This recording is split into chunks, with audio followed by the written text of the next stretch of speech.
आइए सुनते हैं श्री माया मृग जी की रचना एक चुप्पे शख्स की डायरी के अगले कुछ पन्ने। बूढ़े पीपल के नीचे छोड़ दी गई खंडित प्रतिमा को किसी अर्चना का इंतजार नहीं।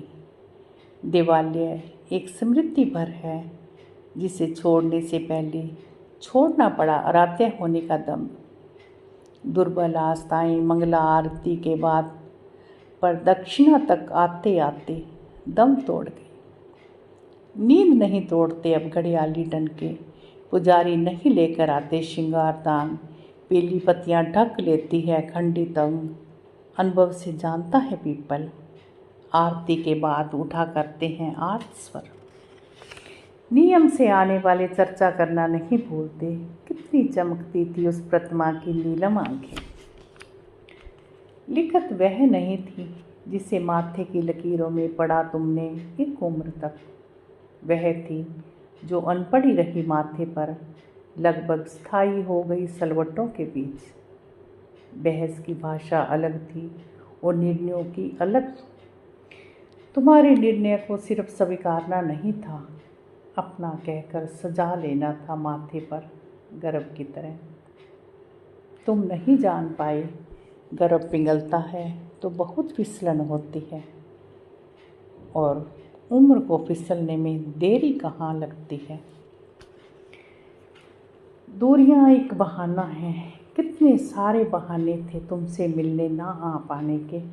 एक तुम हो कि हर रोज़ आ जाती हो किसी भी वक्त मिलने, बिना किसी बहाने। आसमां की दूरियां नापते हुए तुम अपने स्वभाव में रहती हो, मैं अपनी आदतों में।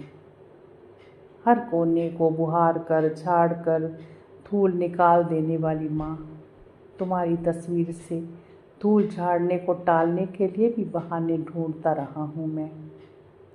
तुम्हारे बिना जीने के बहाने तलाश रहा हूँ। बहाने कितने कम हैं माँ।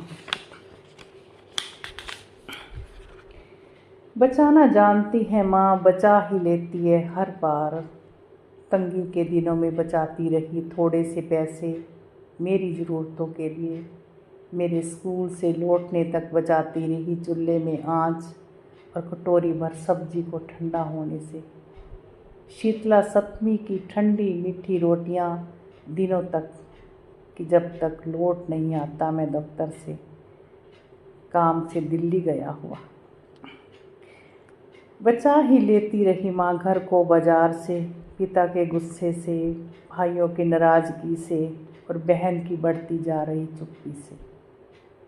बहुत ज़रूरी काम में फंसा होगा, चाहता तो बहुत होगा, आ नहीं पाया होगा, कहकर फिर से बचा लेती है माँ मुझे अपराधी होने से। बचे हुए हैं वो सब दिन, तुमने ही बचा कर रखे होंगे आले में। सब कुछ बचाना जानती हो माँ। तुम्हें लगता है आसमां में दरवाजे नहीं होते, तुम्हारे कहते ही बंद हो जाते हैं दिशाओं के 10 दरवाजे। तुम्हारे उलाहनों और तानों के ताले लग जाते हैं हर ओर। चिड़ियों से झांक भर लेने से दरकने लगती है विश्वास की दीवारें और संदिग्ध हो जाती है छत। संधियों के कोनों पर जमे जालों में छटपटाने लगती हैं मकड़ियाँ।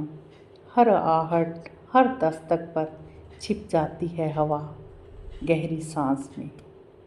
दुस्साहस यह है कि झिरियों से झांकता है आसमां, साफ साफ दिखाई देती है हवा भी। तुम्हें तालों पर भरोसा नहीं, चाबियों पर भी नहीं।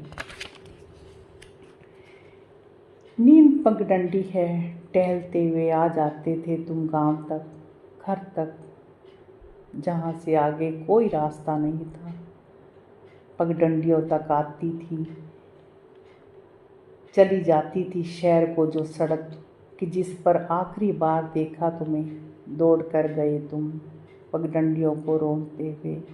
किसी पेड़, किसी पौधे, किसी टहनी, किसी फूल ने नहीं रोका तुम्हें।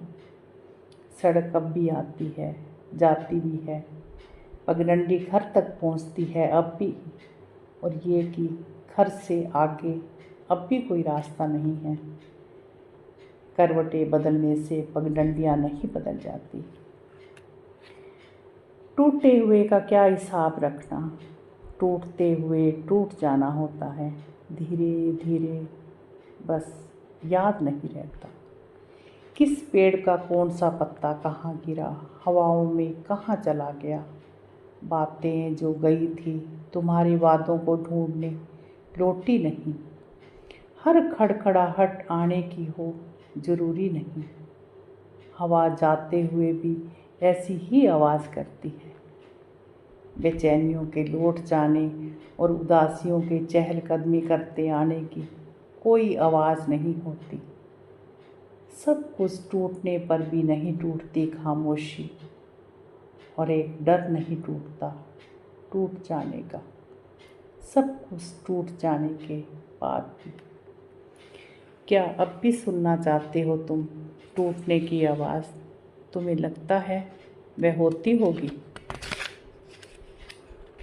उस रुमाल पर काटे गए फूल के रंग धुंधले हो गए हैं भले, अभी भी बची है उन कोनों की सिलाई जो तुमने की। तुम्हें सिलना आता है सब कुछ जो जहाँ से उधड़ जाए। महीन सिलाई है तुम्हारी, बरसों के बाद भी उधड़ी नहीं चुप्पी की सीवन। जाते जाते सिल दी थी जो तुमने, पर रंगों को पहचानना नहीं आया तुम्हें। जरा सा गीलापन नहीं झेल पाते। जिसे सिलाई और कढ़ाई आती हो उसे रंगाई भी आए ज़रूरी तो नहीं। धर्म युद्ध की तरह दिखता रहा जो कुछ नहीं, बस दिनचर्या का हिस्सा था। भीतर उबाल आता रहा और आँच बाहर कहीं से। पानी अपना कर्म नहीं भूलता और आग अपना धर्म। अपने अपने भीतर अपनी अपनी लड़ाई हारने के बाद हर हारी हुई लड़ाई धर्म युद्ध की तरह लड़ते रहे हम, एक दूसरे के दायरों को बेधते चले जाते हुए। कोई नहीं था जो व्यू रचने के बाद तोड़ना भी जानता, अपना भी दूसरे का भी। और फुर्सत किससे थी? मुझे भी दफ्तर जाना था, तुम्हें ही 1000 काम थे। किसी ने नहीं कहा कि यह धर्म युद्ध आखिरी विकल्प है।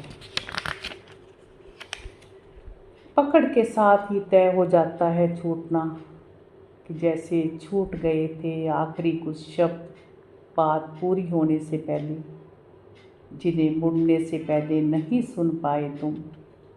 सफ़र में छूट जाता है पीछे फालतू सामान, खाली बोतलें पानी की याद नहीं रखना होता छूटा हुआ कुछ भी।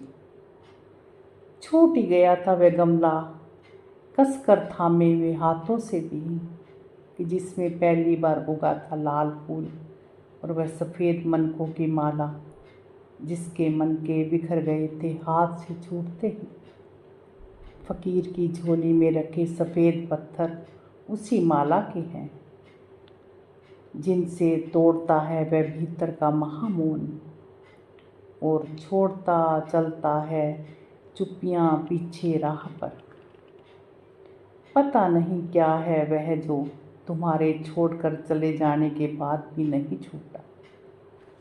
तो अभी आप सुन रहे थे माया मृग जी की रचना के कुछ पन्ने। आइए सुनते हैं